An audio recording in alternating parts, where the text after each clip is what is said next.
Nobody talks about the kind of tired that sleep does not fix. You know the feeling. You wake up after 8 hours, the room is quiet, the light is just beginning to filter through the blinds, and yet you feel as though you have been carrying something heavy all night long. It is not a physical weight you can point to. It is not an injury or a lack of rest. It is a persistent, dull ache that sits behind your eyes and settles deep into your bones before you even stand up. You try to shake it off. You splash cold water on your face. You move through the morning routine, but the heaviness remains, clinging to your limbs like lead. You spend your day replying to messages, showing up where you are supposed to be, and saying the right things at the right times, all while that internal exhaustion hums in the background. It is a quiet, relentless friction. You have performed your duties, you have met your obligations, and yet, by the time you reach the end of the day, you are completely emptied out. This is not about a bad night or a busy schedule. This is the weight of existing when your internal resources have run dry. The most confusing part of this state is that nobody else can see the cracks. You walk into a room, you nod at colleagues, you offer the expected smile, and you hold a conversation with perfect timing. To the outside observer, you are functioning, you are present, you are fine. But behind that carefully constructed exterior, you are staring at a blank screen or a dinner plate, wondering why you feel like a ghost in your own life. Someone asks what is wrong and your brain offers nothing.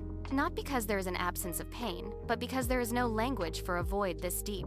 You shrug, you look away, and you let the moment pass. You fear that if you actually spoke the truth, if you admitted that existence itself has become a monumental task, you would be met with confusion or pity.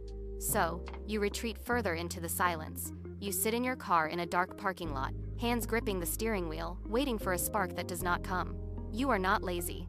You are not weak. You are simply navigating a reality that feels increasingly detached from the people around you, carrying a secret exhaustion that you have learned to masterfully hide. There are 4 distinct ways this exhaustion manifests, and most people only recognize one. The first is the high-functioning version. This person hits every deadline and manages every responsibility with precision. Their life looks perfectly organized from the outside, but internally, every task costs 3 times the energy it should.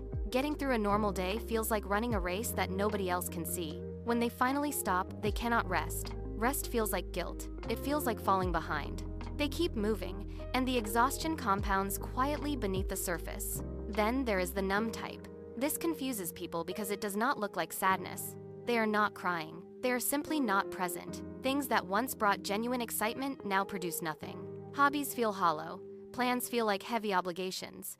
There is a persistent flatness underneath everything, as if someone turned the emotional volume down without asking.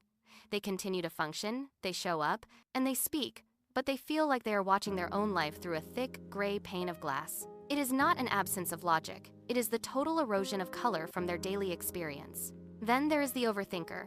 Their exhaustion is a different beast entirely. They do not just live through a day, they audit it. They replay conversations hours after they end, parsing every syllable for hidden meaning. A one-word reply in a text becomes evidence of a personal failure.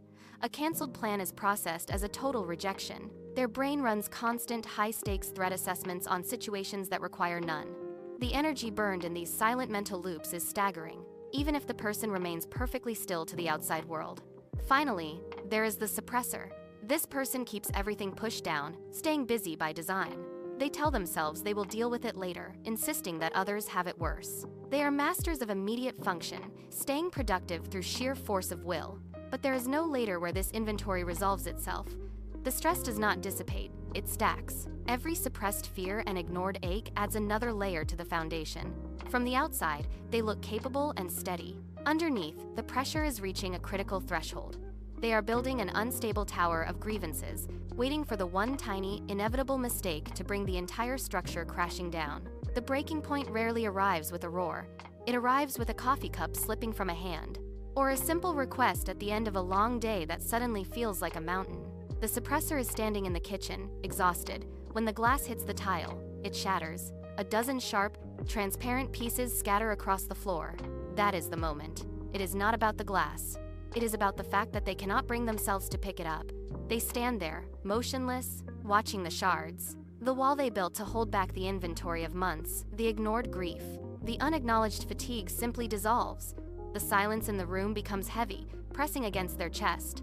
Their breath hitches, not from a thought, but from a physical need to release the pressure that has been vibrating in their marrow for weeks. They do not drop to their knees, they do not scream. They just stand there, eyes fixed on the mess, while the reality of their own limit finally crashes over them.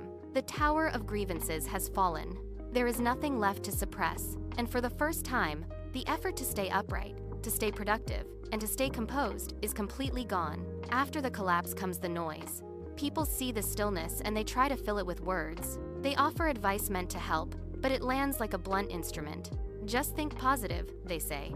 They say it to someone whose nervous system is currently stuck in a high-alert feedback loop. They say it to someone whose brain is running threat simulations on every shadow, every tone, every silence. Positive thinking does not override a system that has been vibrating with cortisol for months. It cannot reach that deep. It is like telling someone with a fractured femur to simply walk differently. The advice ignores the physical reality of the situation. Then comes the gratitude talk. Gratitude is a useful practice in a healthy state, but here it acts as a dismissal. When you are drowning, being told to focus on the blue sky feels like an insult. It tells the sufferer that their pain is a choice, or worse, a lack of character. It forces them to hide the struggle to avoid appearing ungrateful. This creates a new, sharper layer of guilt. They feel worse for feeling bad. The advice is not just useless, it is a weight. It forces them to perform wellness while the internal mechanism remains completely broken. If the advice is wrong, then the premise must be wrong too. We have been treating these states like character flaws or broken machinery when they are actually something far more sophisticated. Anxiety is not your enemy. It is a security system. It is one of the most advanced defense mechanisms the human brain has ever built. It evolved to keep you alive in a world defined by physical threats, predators, falls, and immediate danger. The problem is not the system itself. The problem is the environment it is now forced to operate in. That same system cannot distinguish between a charging wolf and a high-stakes email. It treats a blinking cursor or a pending deadline with the same chemical intensity as a life-or-death crisis. It floods your bloodstream with cortisol. It triggers your pulse. It locks your focus onto the potential threat. It is doing exactly what it was designed to do, but the threat is now abstract, constant, and inescapable. You are not failing. You are experiencing a massive mismatch between an ancient biological design and a modern digital world. The system is flagging everything as a catastrophe because it does not know how to flag anything as safe. And once you see it as a protector that has lost its calibration, you can stop fighting the alarm and start looking at the settings. If the alarm is just a protector gone rogue, then the war you have been waging against yourself is based on a misunderstanding. You have been trying to suppress the anxiety, to silence the depression, to force your brain back into a state of normalcy. That resistance is the real drain on your energy. Every time you push the feeling down, you are essentially trying to hold a buoy underwater. It requires constant, exhausting effort. The moment you stop fighting, the energy expenditure changes. Try this shift instead. Stop asking, "Why am I like this?" That question leads to a dead end. Instead, ask, "What is this trying to tell me?" This is the pivot from resistance to curiosity. When you feel the familiar tightening in your chest or the sudden, hollow withdrawal of your drive, treat it as data. Something is being flagged. There is a fear that has gone unnamed. There is a pressure that has not been acknowledged. There is a loss that was never fully felt. By standing back and observing the state with the same detachment you would use for a technical problem, you change your relationship with the pain.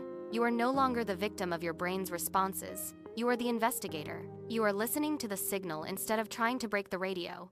That is where the grip begins to loosen. There is another layer to this, and it is perhaps the most difficult to accept. You must lower the bar on purpose. When your system is overloaded, your brain will lie to you. It will whisper that you are falling behind, that you are losing time, that you are failing to meet the standards of a healthy person. That voice is not a mentor. It is part of the dysfunction. It is holding you to a version of yourself that currently does not exist. You need to strip your requirements down to the absolute floor. If you are in the thick of this, getting out of bed is a victory. Standing up and putting your feet on the floor is a tactical achievement. Drinking a glass of water is a significant win. Eating a meal is a feat of maintenance. These things do not look like progress to the outside world, and they certainly do not feel like milestones, but they are the only foundation you have. You cannot build a house on an unstable site. When you have been running on empty for months, you are not building a life. You are rebuilding a structure. Every small, mundane task you complete is a brick being laid. It is quiet, it is slow, but it is real. You are not failing by moving at this pace. You are surviving, and that is exactly where you need to be. There is one final trap, and it is the most silent of them all. Your brain will urge you to disappear. It will tell you to pull back, to stop reaching out, to keep your struggles behind a locked door because you do not want to be a burden. It will convince you that people have their own problems and that you are simply too much. That voice is the illness protecting itself. It knows that isolation is the environment where it thrives. You do not have to announce your struggle to the world. You do not need to explain the mechanics of your exhaustion to everyone you meet. You only need to not carry it entirely alone. Find one person, one conversation where you stop performing, stop pretending, and just exist as you are. The fact that you are still functioning is not a sign that you are fine. It is a testament to how much weight you have been holding. But you deserve to set some of that weight down. You have navigated every single hard day that has come your way so far. That is not a small thing. You are not a project to be fixed. You are a person who has endured, and you are still here. That is enough.